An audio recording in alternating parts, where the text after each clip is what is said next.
My name is Ben. And I'm Leonard Nimoy. He's Jake, not Mr. Spock or the original host of In Search Of, which was a great show. Don't get me wrong. And we are so glad to have you with us tonight as we talk about some of the missing 411 David Paulides shit. Yeah. That's what we're doing, right? Doesn't his last name kind of sound like a disease? Yes, it does. If you were a loved one. And this is how we get into BetterHelp. If you were a loved one who suffered from paulitis.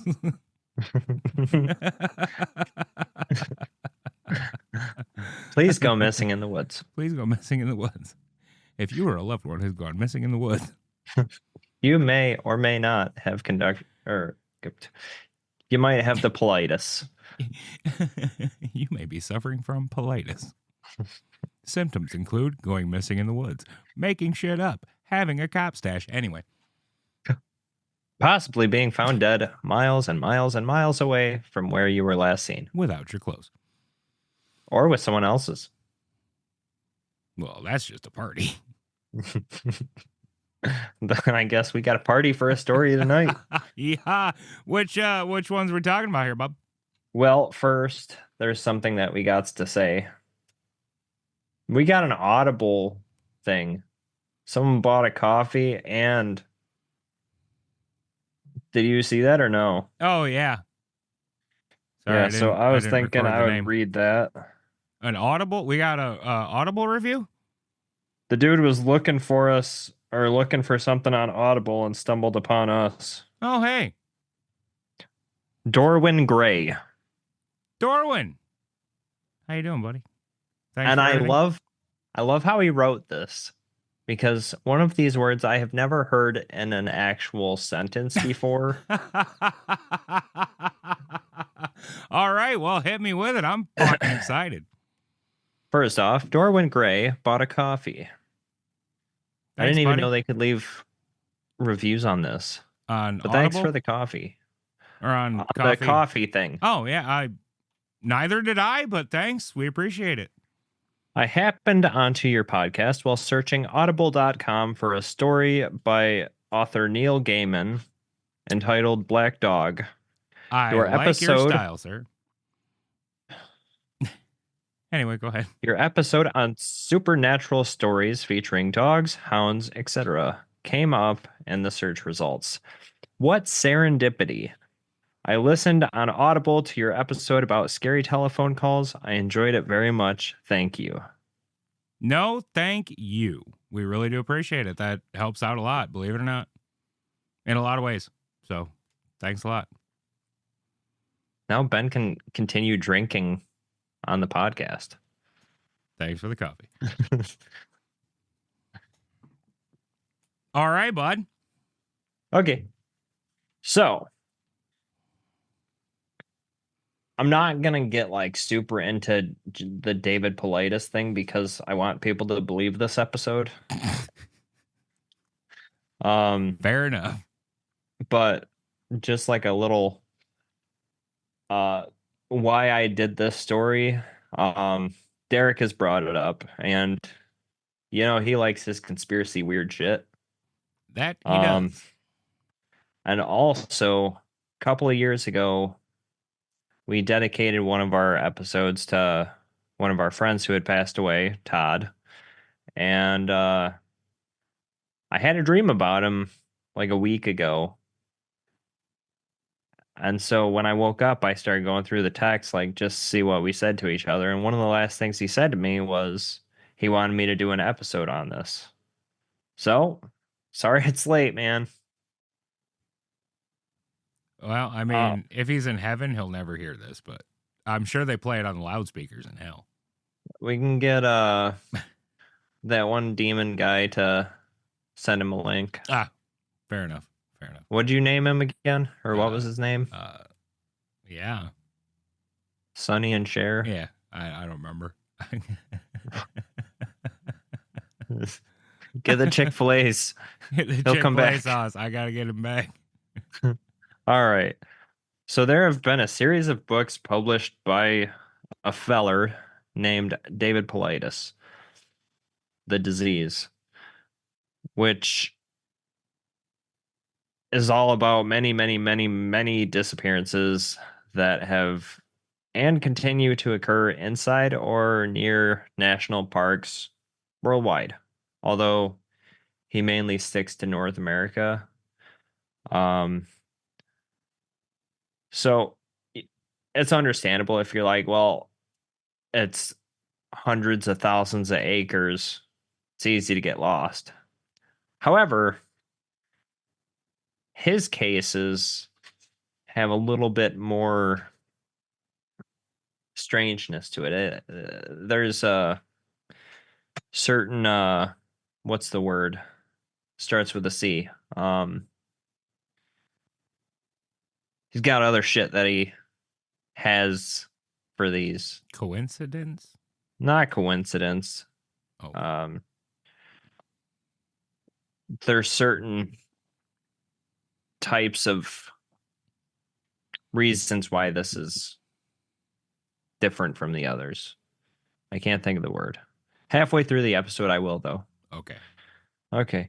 So, yeah, people going in huge, thick forests, it's not abnormal. However, these people disappear in a matter of seconds a lot of the time. They'll disappear right in front of someone, kind of. Just weird things to where he wanted to do more research. And more often than not, there's no reason found. So a couple of the criteria, that's a word. There you go. There it was. Yeah. Some of the criteria is like people will go missing or be found right near creeks or rivers. Like that's like a geological cluster of where a lot of the stuff happens. Bad weather usually like hits right when the search party goes out, so they can't continue. There's swamps, they play a big role in it. And a lot of them happen late afternoon, like where the sun's still out and they're around a group of people or at least close by a group of people. And then if a person is found alive, they're usually unwilling or unable to remember what happened to them. And as weird as it sounds, some berries are involved. Like in a lot of them, like berry bushes. Don't know why. So this story is just like, it's one of the really weird ones. Like at first you're like, okay, but then you're like, this is on Paranatural Podcast, so this is fucked up. So this account, David, Mr. The Disease Paulides, he changed the names to protect the identity of the family, but this occurred in 2010. And it's by, a hotspot of weird shit. Allegedly. Well, no. You did the episode, Ben. Which episode? Mount Shasta. Allegedly. Allegedly. Pretty sure Is that broken? we just put like 9 of those at the beginning of the Mount Shasta episode, so go ahead. Okay. So this is about a child who was 3, 4-ish years old and went missing. We're gonna call him John. So John was camping with his family on the large banks of a large creek. At approximately 6 p.m., John disappeared. The parents searched for their son for a number of hours before contacting the local sheriff and the United States Forest Service. Approximately 5 hours after John went missing, he was found lying in a thicket directly next to a trail of searchers. So, like, why didn't they find him before? Because they had just scoured all the trails, but he was right there. That is also one of Mr. Politis's Bless you. criteria. Is that often when the person is found, they are found somewhere that has been searched. Several times. Yes.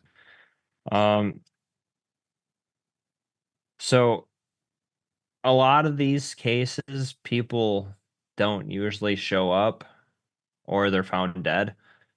So we can't hear what happened to them or they got the memory worm. However, this little fellow is talkative. So the parents of this little child face contacted Mr. Disease about after hearing about his investigation into these weird disappearances, and they contacted him with a pretty strange story. So about 3 weeks after the incident, the kid's grandma says her grandson told her that he didn't like his other grandma Cappy. Cappy is the boy's name for Grandma Kathy. You know this one? You're smiling. We did this one on the Mount Shasta episode, pal. Did we? Yeah. I don't listen to this. Did we do the grandma part too? Yeah, the robot grandma. No. The grandma's story. Yeah. Yeah, I did all that.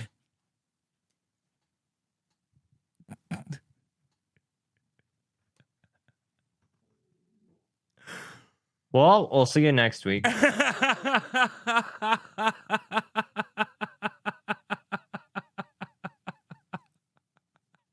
Oh, Shasta was like 2 years ago.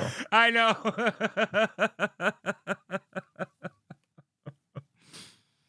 Next. Jim McCrogan. Okay, we didn't do this one. You sure? I'm pretty sure. Okay. He disappeared March 14th, 2014. His body was found April 3rd, 2014 in Booth Falls, Vale, Colorado. 39-year-old Dr. Jim McGrogan was visiting Vale in March 2014, a small town at the base of Vale Mountain and the center of a huge ski resort set within the White River National Forest in Colorado. During this trip, he became separated from his group on a hike, and his body was found a few weeks later. Just misadventure, or bad luck, or something else. So, who was he? He was a doctor who had recently returned to Indiana from Wisconsin to work in the emergency room of St. Joseph Regional Medical Center in Mishawaka. Yeah. Mishawaka, okay. Indiana. Okay. So, on the morning of March 14th, 2014, about 8:30 a.m., Jim and 3 hiking companions left on a 9-mile hike to the Eisman Hut and beyond to Camp Hale. The camp is a collection of huts deep in the mountains to serve as temporary shelters for hikers or campers. The site was originally built in the 1940s as a home of the 10th Mountain Division and a mountain warfare training area. I'm still kind of pissed off about the kid one. I knew it sounded familiar. Look, after all these years, And that's one of the more famous Politis stories. So it's not your fault, Jake. I blame Politis. Me too. Dick. What a cop face wiener. Yeah, what a dick-faced wiener. At the time, there was a lot of snow in the area, several feet in some areas. There are two main routes from the Vale area to the Eisman Hut. One via Spraddle Creek and a more westerly route via Red Sandstone Creek. It is not clear which route the group took that day, but both were heavily used and well marked with compacted snow. Although the hut was only 4 miles from the group's starting point and right near US Interstate 70, the hike itself was up a meandering 9-mile trail through steep and treacherous wooded terrain, and the hut is not considered easy to reach. One of the reasons that this is a popular target for hikers, although it was to be a challenging hike, Mr. Dr. McRogan and company were experienced with the outdoors and well prepared. The doctor carried with him a cell phone, medical supplies, a sleeping bag, avalanche beacon, GPS, warm clothing, and plenty of food and water.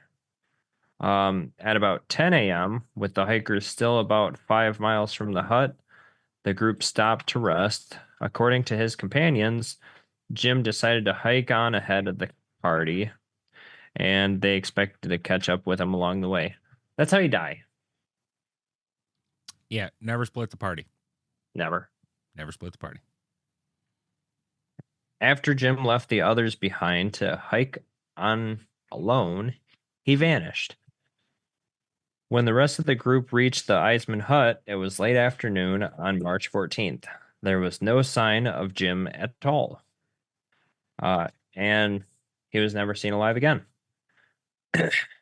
By 5:30 p.m., the hikers had notified the Vale Department of Public Safety and the Eagle Valley Sheriff's Department. A rescue operation was started over an 18 square mile area, which is quite a bit.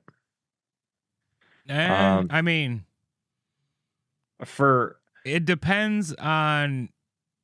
I mean, yes, it's a large area for a person to travel, like 18 square miles. But given the amount of wilderness in the area we're talking about, it's not shit. Yeah, and as the crow flies, it's not that much either. Jim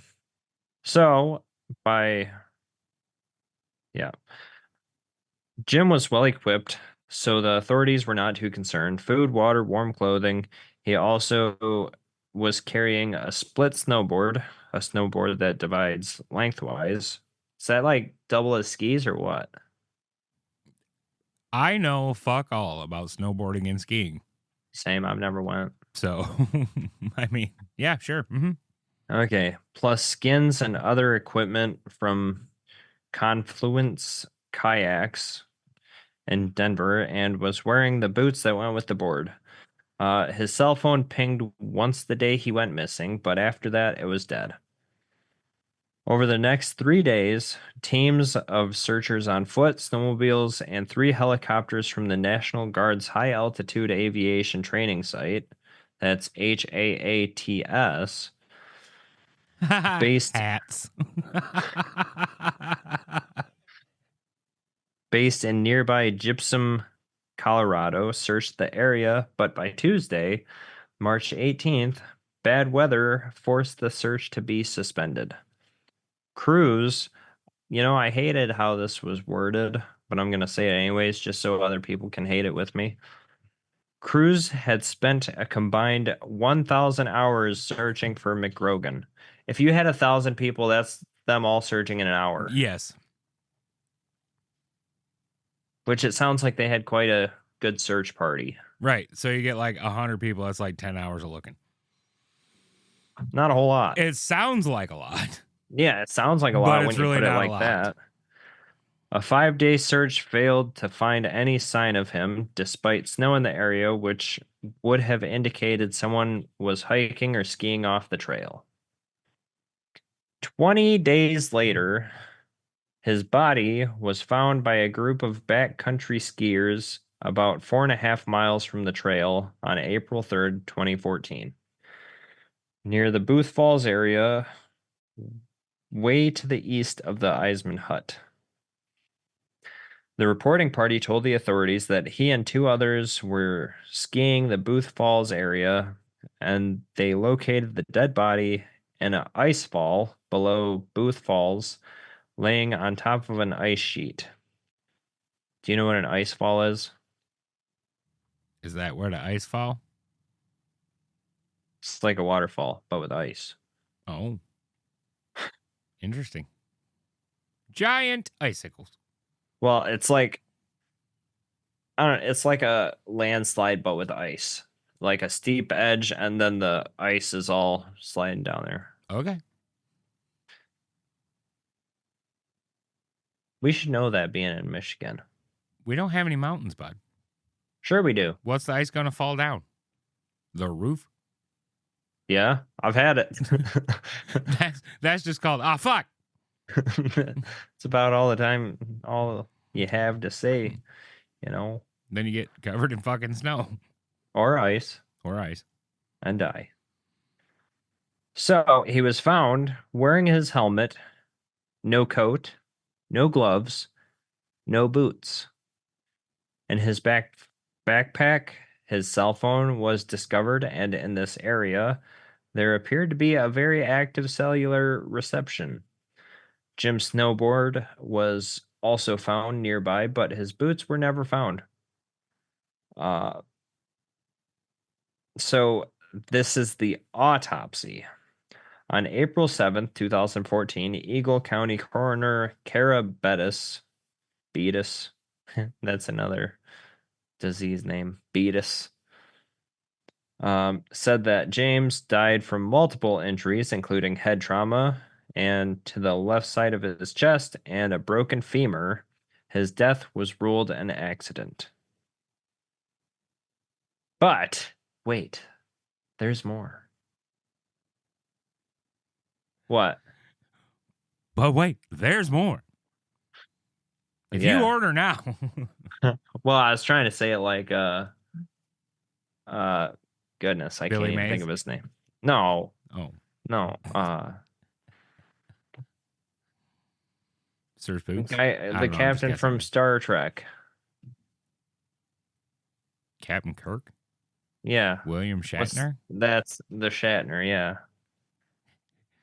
I was trying to say it like him. But wait, there's more. There's someone on the wing. Something out there.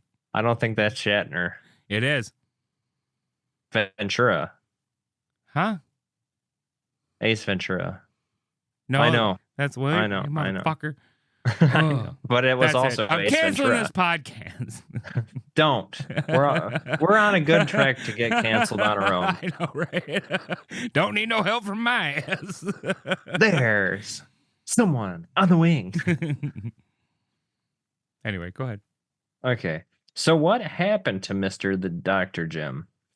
On March 14th, he hiked 12 to 14 miles, 4.5 miles as the crow flies, across back country in deep snow, up to 8 foot in places, and apparently lost his boots. Perhaps he succumbed to hypothermia and began to undress.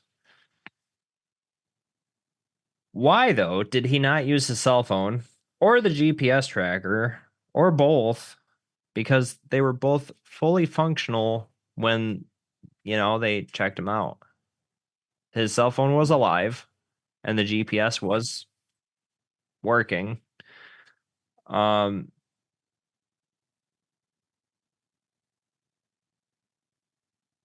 Also, kind of, why did he just go off on his own? That's just dumb.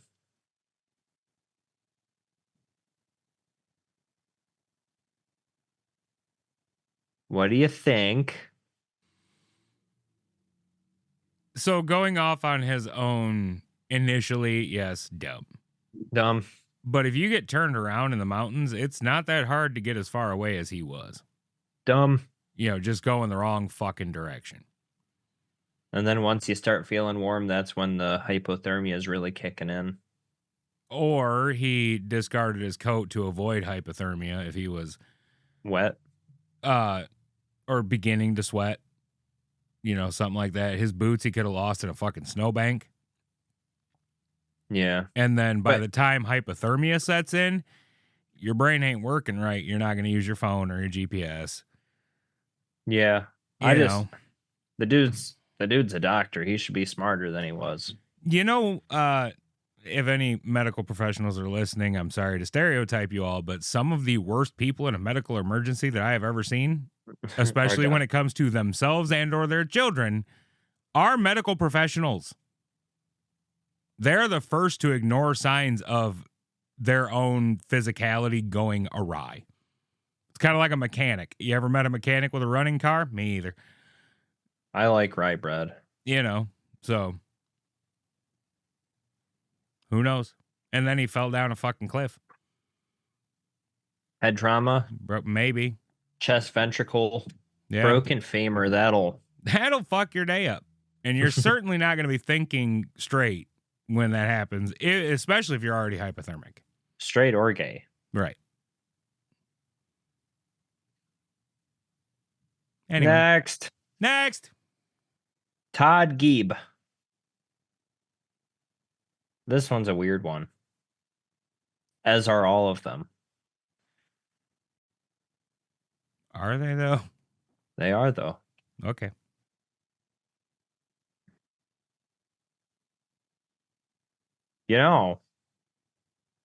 Instead of, sounding dumb at the beginning of this episode with that story, this is just a sales pitch. Go listen to Mount Shasta if you want to know the story. Yeah. That was just a teaser. Go through the back catalog.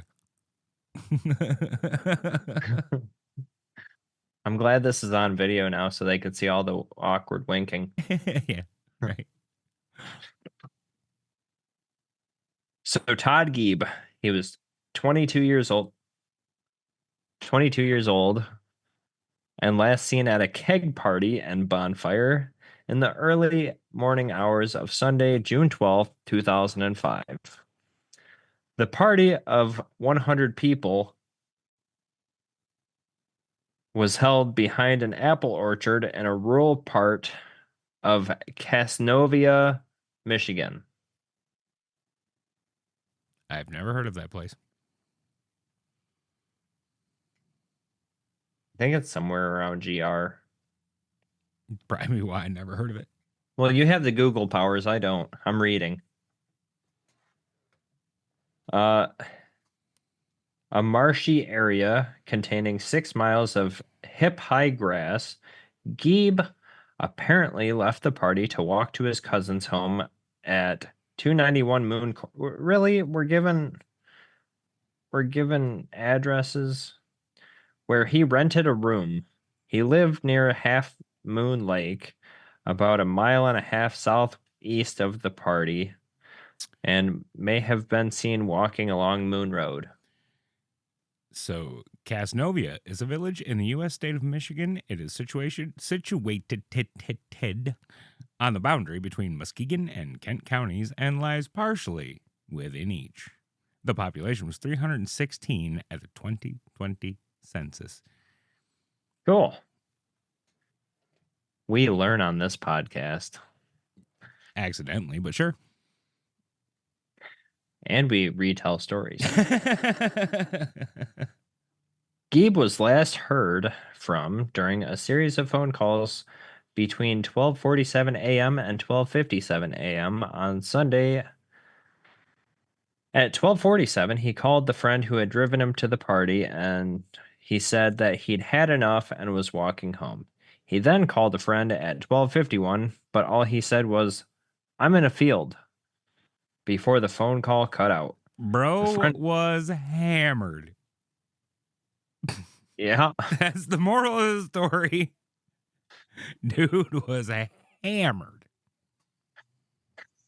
the friend called back and heard only what she thought was either breathing or the wind before the call ended. The phone was then used twice over the next few minutes in an attempt to call the friend back, with the last attempt being at 12:57.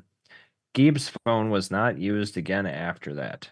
Neither were his credit cards.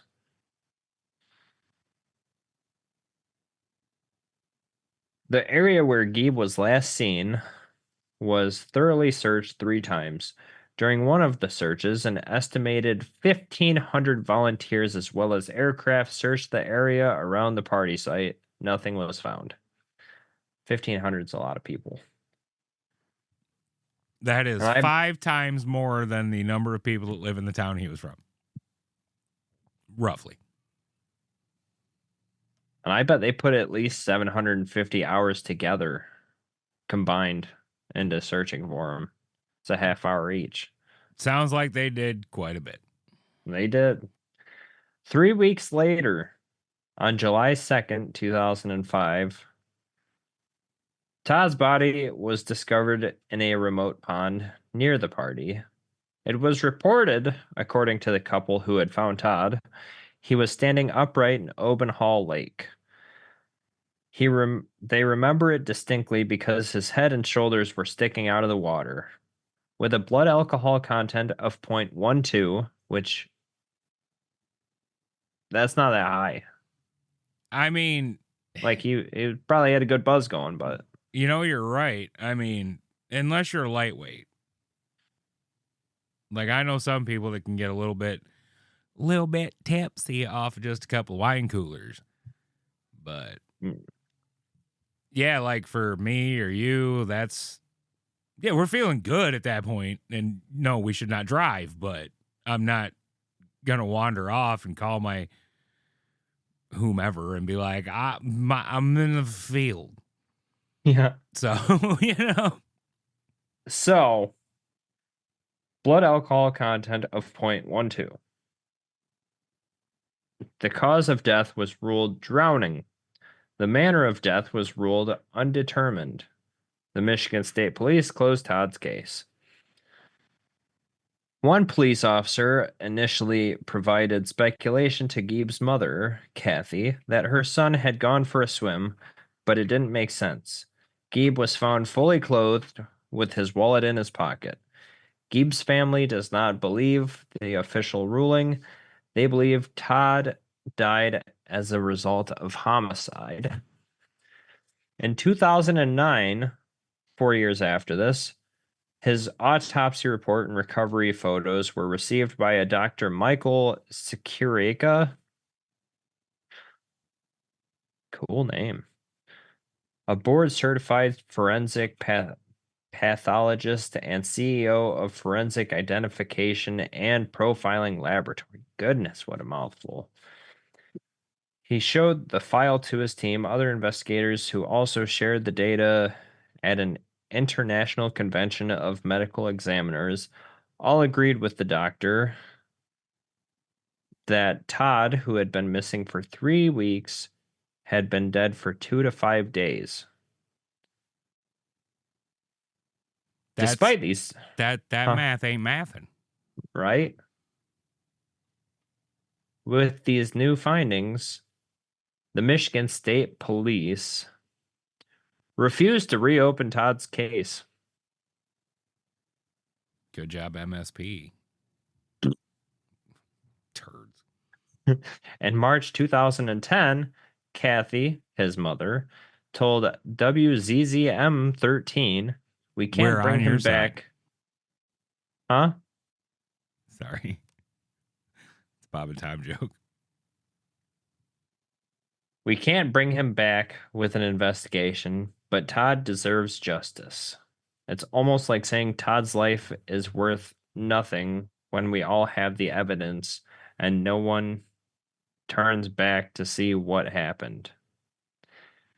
Kathy is still fighting to get the case reopened. A small rally, Justice for Todd, was held June 10, 2012 in Ravenna, Michigan, to help urge police to change their mind. There was no water in his lungs. From what we have found from the professionals is that he had been placed in the water after he was dead.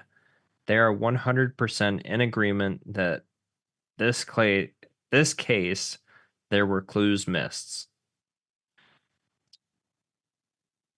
So, blood alcohol content of 0.12, no water in his lungs, fully clothed, only dead for 2 to 5 days after being missing for 3 weeks. Yeah, it sounds like a botched fucking investigation to me. And they don't want to seem incompetent, so they don't reopen it. Right. Dicks. Next, Mr. Stephen Kubacki. If you or a loved one have suffered from Kubaki, It's better than Bukkake, I guess. if you or a loved one have taken Kubaki,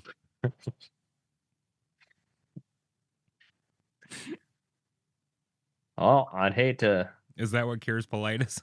You take Kubaki? No, this actually makes colitis worse. Oh, okay.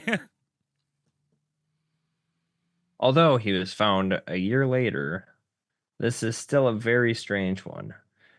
Stephen disappeared while fishing/skiing near Lake Michigan. Oh, yeah, I know this one. This one is weird. Yeah, did we tell it already? No, I don't think we did. Okay. Okay.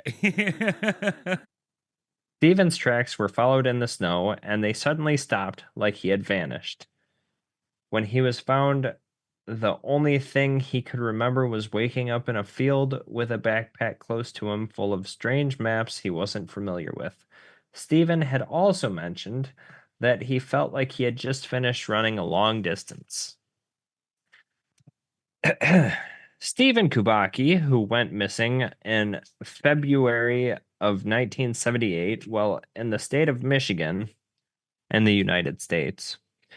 Kubacki's skis and ski poles were found abandoned upon the snow and ice. His tracks were said to have suddenly just stopped as if he had walked out of reality with his backpack. Oh, with his backpack flung to the ground nearby. How would they know it was flung and not just dropped? That's a fair question. Since the location where he has vanished was so close to Lake Michigan, it was assumed that he had somehow fallen into the lake and drowned. It's not an unfair assumption. February 1978 was a big blizzard, wasn't it? Yes, it was. So February, it would have been well past frozen. Yeah, but that doesn't mean you can't wander to the edge of the ice and fall the fuck in. The whole lake don't freeze. That year it did. I would have to see some evidence of that.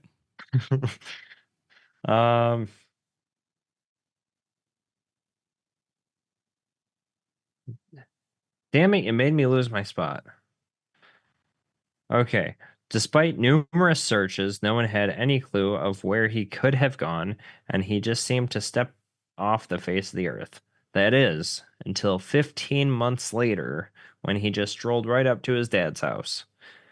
When Kubacki was asked about what had happened to him or where he had been the whole time, his account didn't seem to make much sense.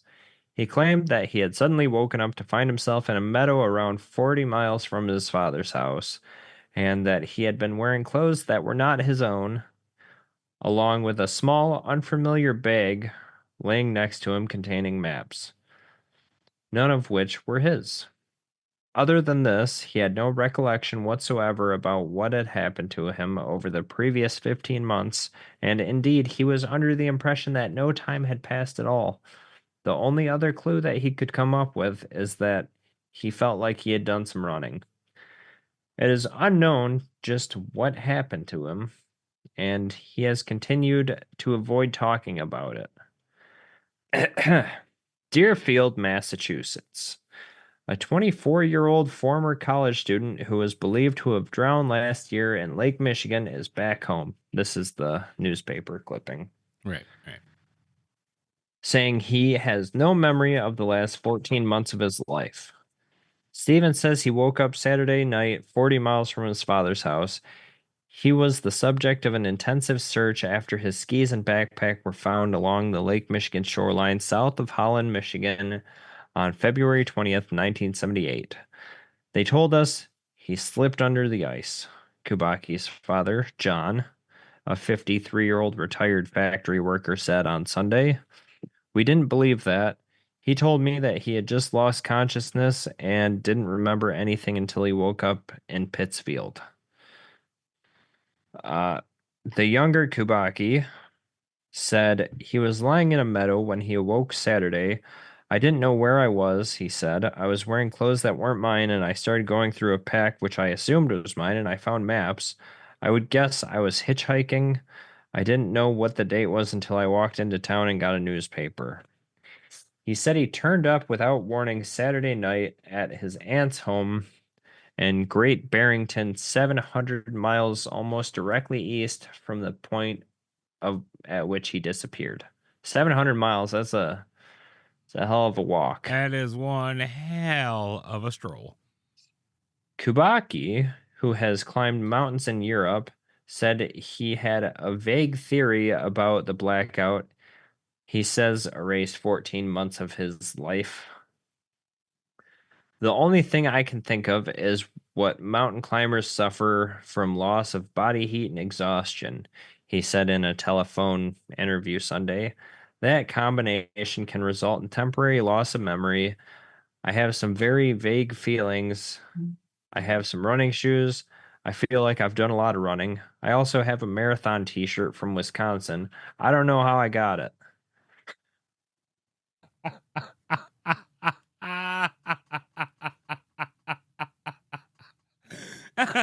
I can guarantee you this: if I ever come back with a marathon t-shirt, I blacked out too.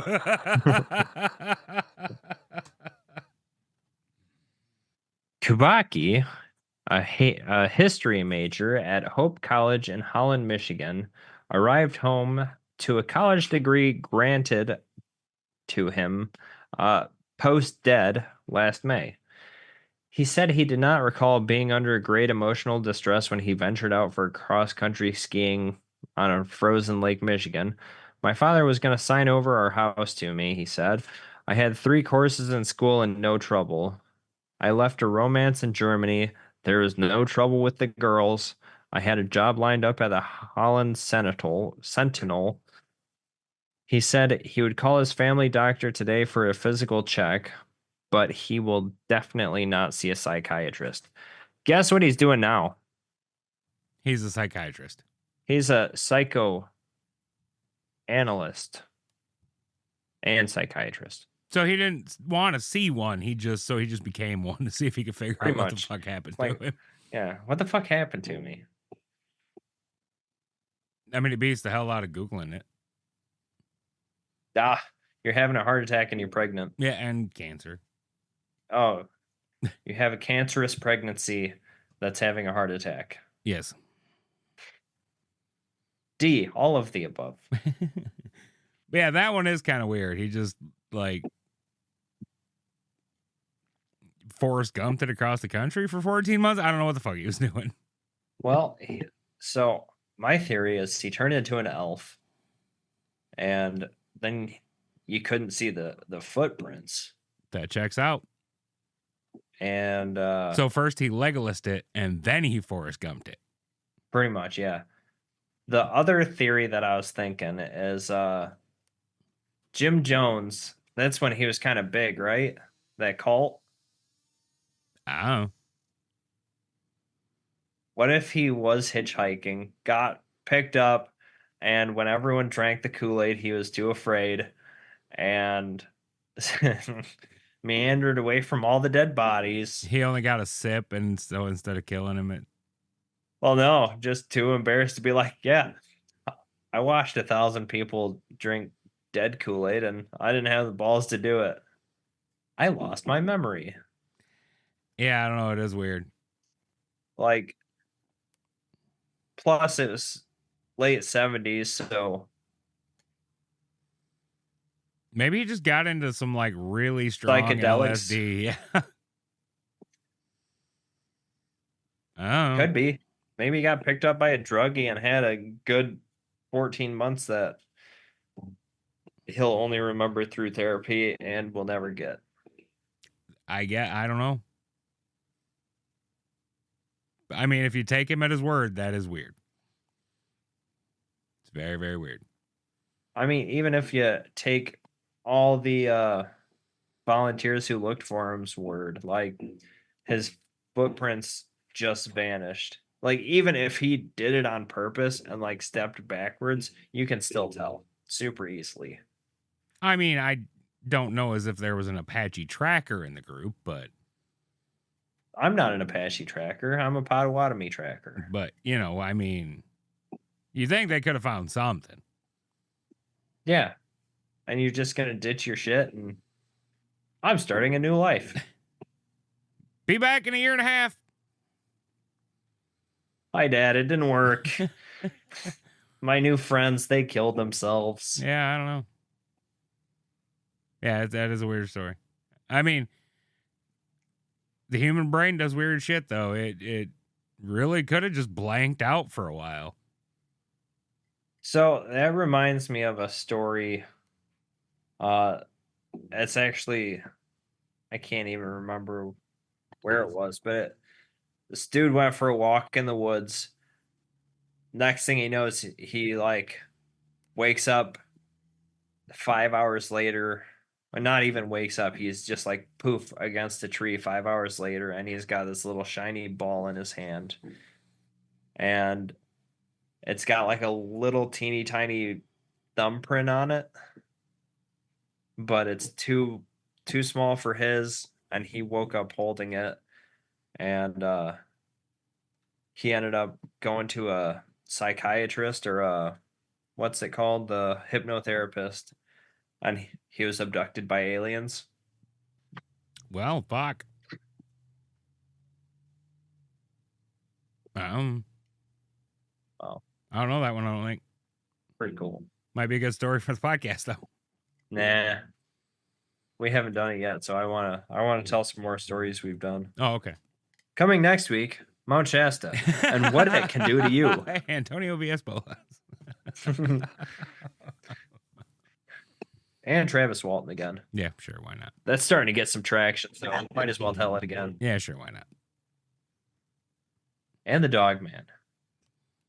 Revised. Dog Man. Revisited. That was the word I was looking for. Son of a bitch. I'm having brain glitches today. I don't know. I'm about to just take off running. I don't know. Well, take your computer with you so we can still podcast. Right? Now that it works again. That was weird. It just forgot it was a computer. It did. It honestly did. This thing didn't know it was a computer at first. Well, you know. Yeah, Jake's got a new computer. I got a revivified computer. Revivified? Yeah. Is that like revived? Yeah. It's a D&D spell that brings you back from the dead. Nerd. Yeah, I know. Nerd. Just so everyone knows, every Saturday, Ben hosts D&D online. Go play with him. He's a paladin. Almost everything you said in that sentence was untrue. It's every other Friday and at my house. His address. That would be stupid. I will give you his address, but just so you know, every digit in his address, he has 3 guns. Yes. Roughly.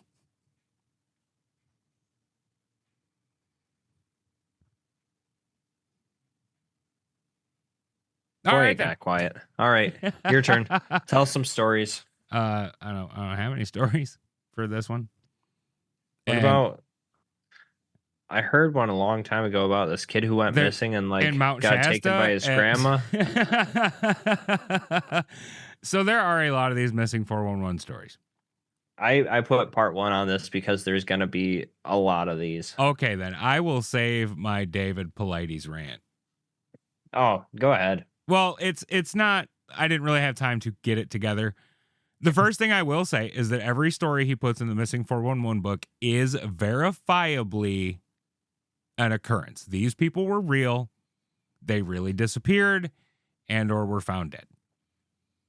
So he's not exactly lying, but some of the stuff that he puts out there is, I feel like he's misrepresenting it. He never comes back and revisits the stories, because there have been some of these people that he called disappeared that have turned up, you know, unalived or otherwise. And he never goes back and revisits it. His criteria, number one, if you're going to set up a criteria for strange occurrences, and you need to have a very narrow list. He has a list. It's like, last time I knew, 14 things long, and he picks and chooses which ones based on the case. It's not like it has to hit all 14.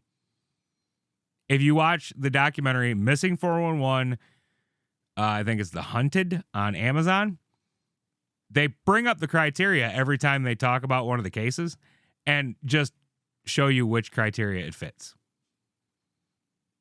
The criteria fit almost everyone who goes missing in the wilderness if you pick and choose like that. So there's just a lot I can say about it, but I'm not saying some of these are not weird. I feel like some of them do have explanations, though, that are, the other part is he never comes out and gives a theory. He has on Coast to Coast. He's given a few. He blames Bigfoot. He's blamed portals. Aliens. Freak natural disasters that happen where people can't see them. So, yeah, pick your lane, Dave. That's one we still got to do is Coast to Coast. What about it? There's like 30 years of it to do. I know, but we got to do a tribute to Art Bell. I mean, we kind of did with Mel's Hole. But anyway, that's my thoughts on it. Like I said, these all really happened. You know, they're verifiable cases. And if you don't trust him, trust him. He was a cop. But they got fired for using his police status to get autographs from celebrities. Anyway. Hey, at least he wasn't using his police status to get drugs. That we know of. No, he can just take that from evidence. Fair enough. But anyway. So yeah, take all these stories with a grain of salt when they come from Mr. Paulides. But these are coming from me, so I know they're true. Right. That's how that works. Well, yeah. I wouldn't lie to our fans. I almost like every single one of you. Yeah.